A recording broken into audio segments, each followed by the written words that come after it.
महाराष्ट्र शासनाने पुण्यश्लोक अहिल्यादेवी होळकर कर्जमुक्ती योजना जाहीर केलेली आहे। त्याच्या अंतर्गत आपल्या जिल्ह्यामध्ये 2,24,000 आपण खाती अपलोड केलेली आहेत आणि त्यापैकी आपल्याला 99,000 खाती प्राप्त झाली आहेत। 32,000 खात्यांचं आधार प्रमाणीकरण आपलं झालेलं आहे आणि ते आपलं वेगाने काम चालू आहे। परंतु याच्यामध्ये एक विनाकारण कन्फ्युजन क्रिएट झालं होतं की बँकामधला जो त्यांच्या खात्यातला जो अमाऊंट आहे आणि पोर्टलवरचा याच्यामध्ये तफावत येते असं काही लोकांनी प्रश्न उपस्थित केला आणि नेमकी किती कर्ज माफी त्यांना मिळेल त्यामुळेच आम्ही ही पत्रकार परिषद घेतली आणि त्यातमध्ये क्लिअर केलं की पोर्टलवरची जी तुमची रक्कम आहे तीच तुम्ही प्रमाणित माना आणि आधार प्रमाणीकरण त्या हिशोबाने करा।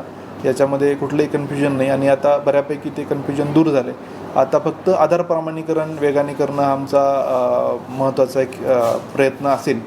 त्याचसोबत जे ॲग्रीस्टॅगचे लोकांचे राहिलेले आहेत त्याच्या पेंडन्सीज जे आता काढत आहेत त्याच्या इमिडिएटली रिअल टाईममध्ये सगळ्या पेंडन्सी क्लिअर करणं हा पण एक महत्त्वाचा मुद्दा आहे आणि आमचे सर्व तलाठी आता फील्डवर आहेत जेणेकरून या कर्जमुक्तीच्या या कालामध्ये आणि क्रॉप इन्शुरन्सचा पण शेवटचा दिवस आहे याच्यामध्ये कुठली अडचण येऊ नये किंवा त्यांच्या सर्व समस्यांचं निराकरण व्हावं यासाठी आमची सगळी टीम फील्डवर आहे। धन्यवाद।